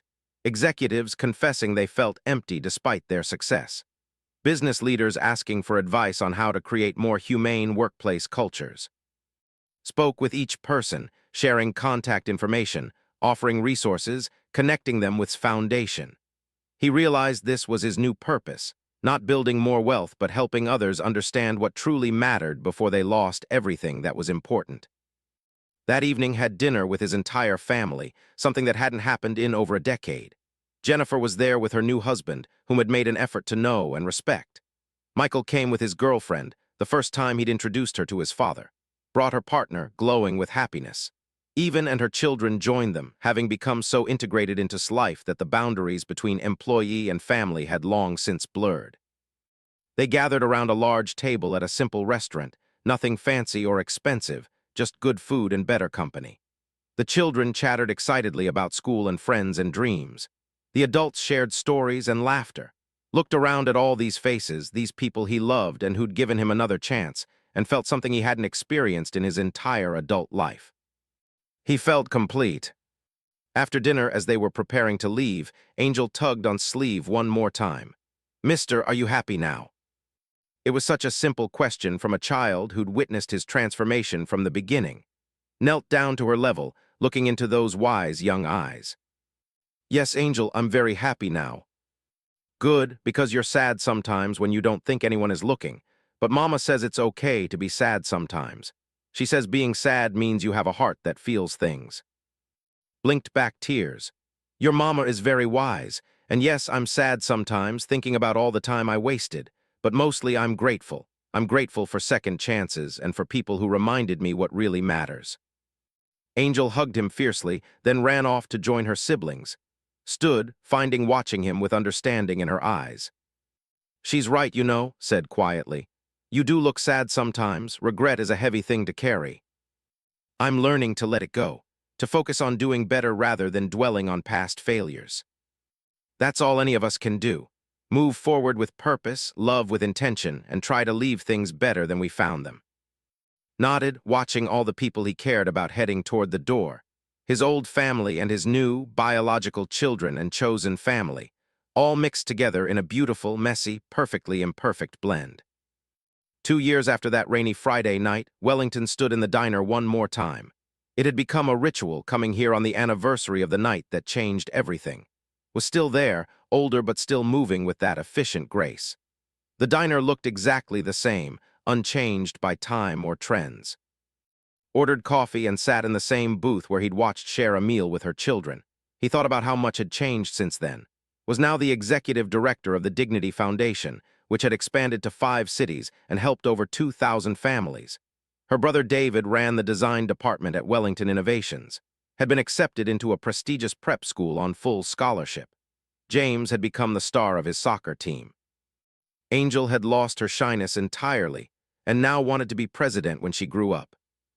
His relationship with his own children had healed more than he'd dared hope. Michael was back in school, finishing his degree, and they had weekly dinners together. Had taken a leadership role in the foundation and found her calling in nonprofit work. Even Jennifer had told him she was proud of the man he'd become. The company had thrived under the new culture, proving that profit and compassion weren't mutually exclusive. Employee satisfaction was at an all-time high. Retention rates had improved dramatically. Innovation had increased as people felt safe taking creative risks. The business press had dubbed Wellington Innovations a model for the future of work.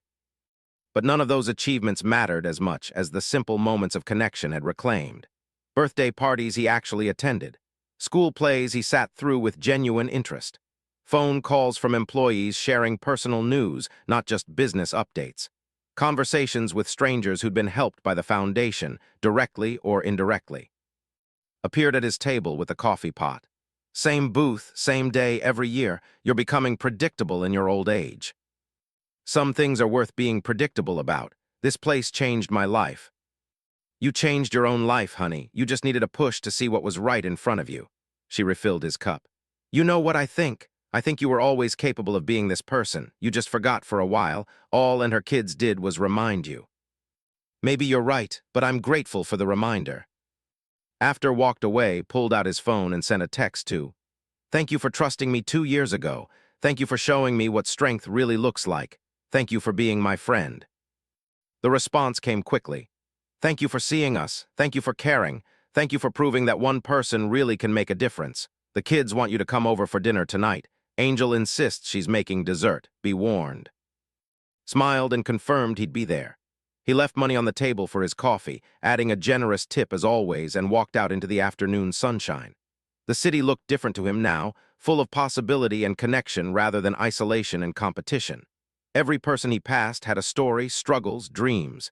Every face represented an opportunity to make a difference, even in small ways.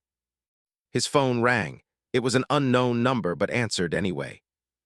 "Mr. Wellington, this is Sarah. You don't know me, but the Dignity Foundation helped me 3 months ago when I lost my job.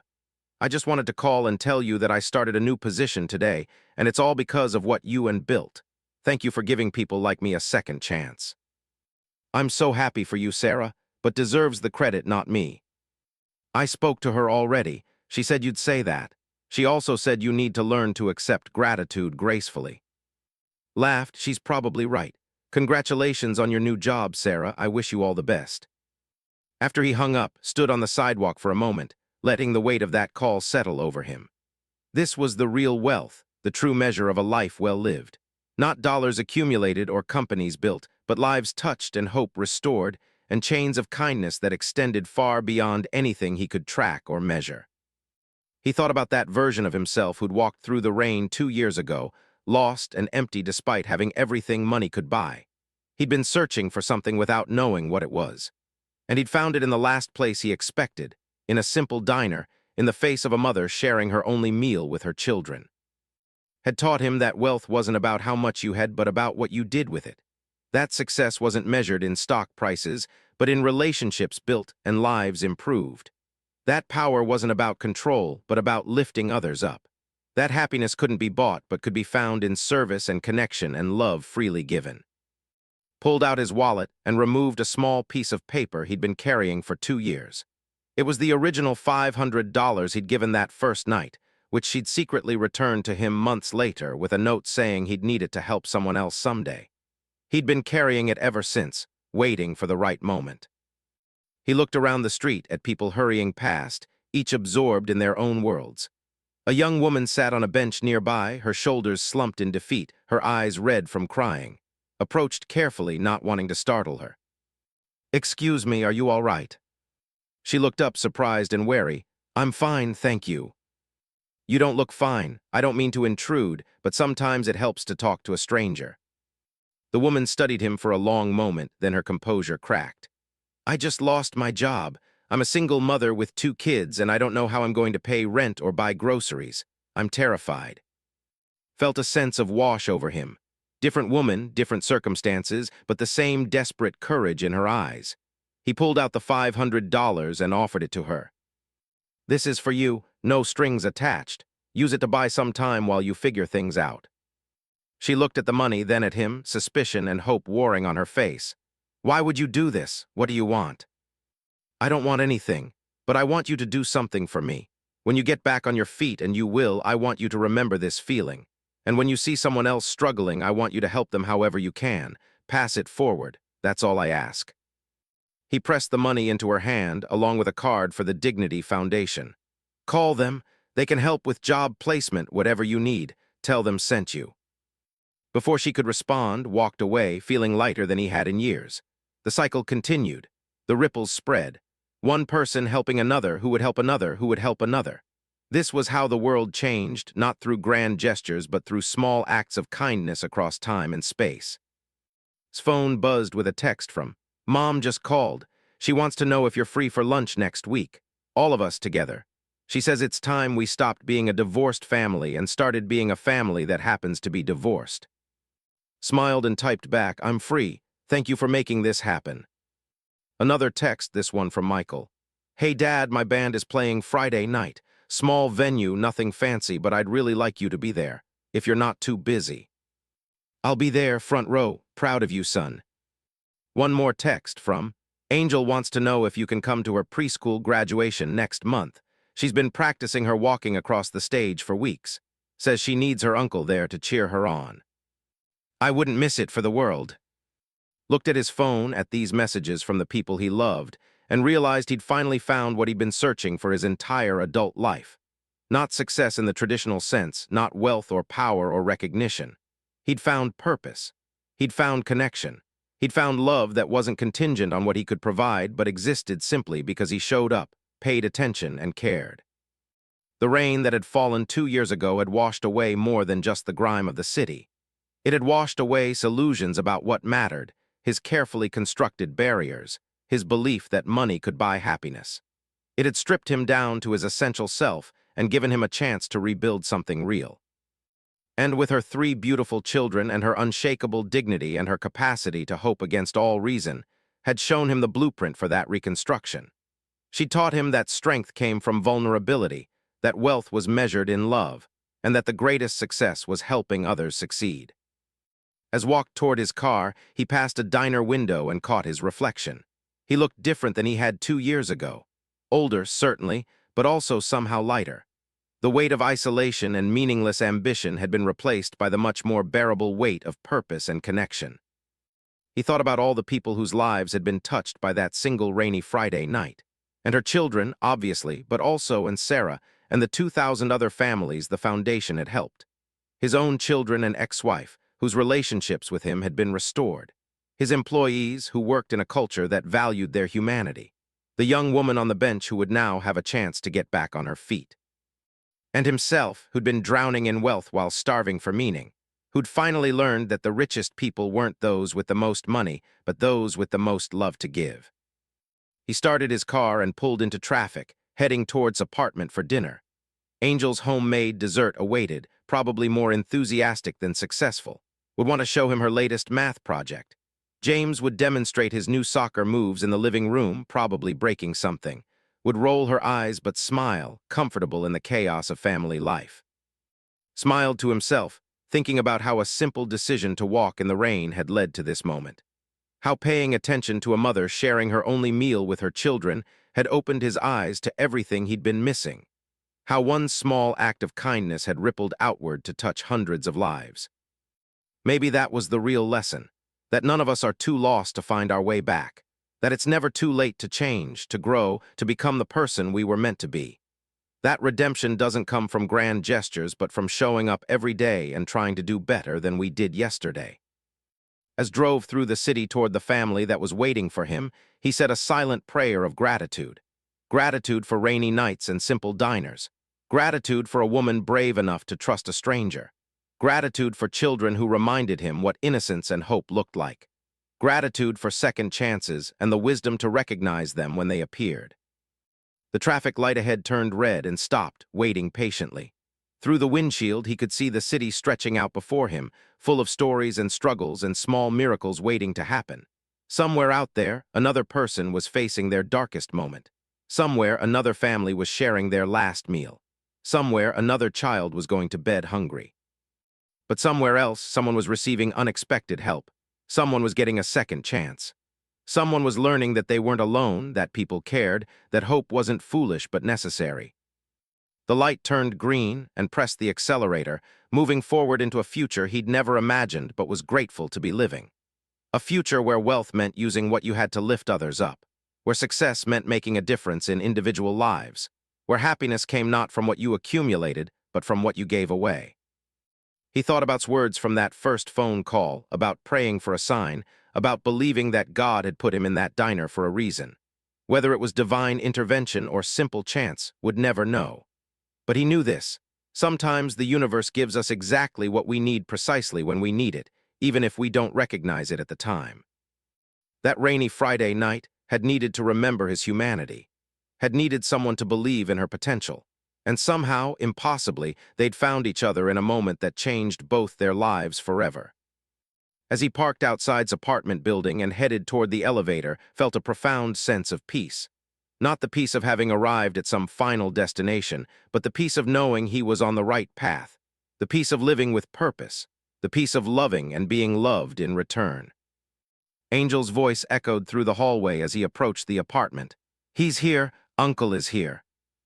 The door flew open, and she launched herself at him with the complete trust of a child who'd never been given reason to doubt. Caught her, lifting her high as she giggled with delight. "Did you bring ice cream?" she demanded. "Mama said you might bring ice cream." "I might have," admitted, showing her the bag he'd been carrying. "You spoil them," said from the doorway, but she was smiling. "I spoil all of you," corrected, "and I don't plan to stop." As he entered the apartment, surrounded by the noise and chaos and love of this family he'd helped save, and who had saved him in return, Wellington finally understood what it meant to be truly rich. Not in the monetary sense that he'd spent decades pursuing, but in the ways that actually mattered. He was rich in relationships restored and new friendships forged, rich in the trust of children and the respect of colleagues, rich in the knowledge that his life had made a difference, not through building companies or accumulating wealth, but through simple acts of kindness that had rippled outward to touch lives he would never even know about. And as he sat down to dinner with this beautiful, imperfect, wonderful family, sent up one final prayer of gratitude, for rainy nights and simple diners, for mothers who taught their children to dream, for second chances and the wisdom to take them, for the truth that sometimes the people we help end up helping us far more than we ever helped them. The billionaire had spotted a black mother sharing her only meal with her children, and his response had indeed changed everything, but not in the way anyone might have expected. The real change wasn't in what he gave, but in what he received. A reminder of what it meant to be human, to love, to matter, to live a life that would mean something when all the money and success were stripped away.